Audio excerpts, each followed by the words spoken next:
ചിത്രത്തിന്റെ പേര് ഇനെ വയലന്റ് നേച്ചർ. 2024 ഇറങ്ങിയ ഒരു സ്ലേഷർ ത്രില്ലറാണ്. ഒരു ഇംഗ്ലീഷ് ചിത്രമാണ്. അത് കനേഡിയൻ ഫിലിമാണ്. ആമസോൺ പ്രൈമിൽ ലഭ്യമാണ്.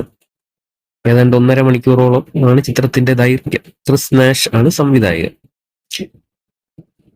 ഇതിന്റെ കഥയെന്ന് പറയുന്നത്, ഒരു കൂട്ടം കൗമാരക്കാർ, അതായത് ടീനേജ് പ്രായക്കാർ ഒരു കാട്ടിൽ എത്തുകയും അവിടെ തകർന്ന കെട്ടിടത്തിൽ നിന്നൊരു ലോക്കറ്റ് എടുക്കുകയും ചെയ്യും. അതായത് ഒരു 60 വർഷം പഴക്കമുള്ള ഒരു ഭയാനകമായ കുറ്റകൃത്യത്താൽ ഉണർത്തപ്പെട്ട ഒരു പ്രതികാര മനോഭാവമുള്ള ജോണിയോട് ചീഞ്ഞളിഞ്ഞ ശവശരീരത്തെ ഉയർത്തെഴുന്നേൽപ്പിക്കുകയാണ്. ആ ലോക്കറ്റ് അവർ എടുക്കുന്നതോടുകൂടി ഈ ചീഞ്ഞളിഞ്ഞ ശവശരീരം മണ്ണിൽ നിന്നും, ഭൂമിയുടെ അടിയിൽ നിന്നും പുറത്തേക്ക് ഉയർത്തെഴുന്നേറ്റ് വരികയാണ്.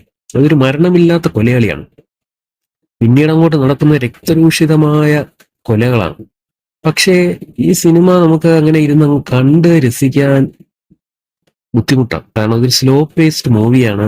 മാത്രമല്ല അതൊരു 35mm ഫിലിം റേഷ്യോയിലാണ് അതിന്റെ സ്ക്രീൻ.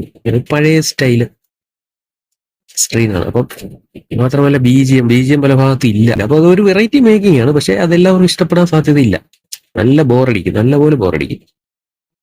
വലിയ കഥയോ തിരക്കഥയോ പ്രതീക്ഷിച്ച് ഈ സിനിമ കാണരുത്. ആകെ ഉള്ളത് കുത്ത്, വെട്ട്, ശരീരത്തെ രണ്ടായി കീറുക, തല വെട്ടി കഴുത്തിനുള്ളിലേക്ക് താഴെ കൊണ്ടുപോയി ശരീരത്തിന് പുറകിൽ ചങ്ങല കുത്തി ഇറക്കി ആ തല വലിച്ച് പുറത്തിടുന്നു.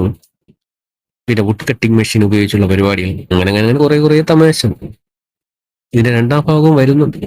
വയലൻസ് ഇഷ്ടമുള്ളവർക്ക് ഒന്ന് ഓട്ടിച്ച് കണ്ടു നോക്കാവുന്ന ഒരു ചിത്രമാണ്. ഇനി ഇതിന്റെ മേക്കിങ്ങും അതിന്റെ വെറൈറ്റിയൊക്കെ കൊണ്ടാണ് ഇതിന് കൂടുതലും റേറ്റിംഗ് പലരും കൊടുക്കുന്നത്. പക്ഷെ ഒരു സിനിമ ഒരു എന്റർടൈനർ ആണോ എന്ന് ചോദിച്ചാൽ അല്ല എന്നാണ് എൻ്റെ അഭിപ്രായം. ഒരു 2.8 ഔട്ട് ഓഫ് 5 ആണ് ഇതിന് കൊടുക്കാവുന്ന റേറ്റിംഗ്.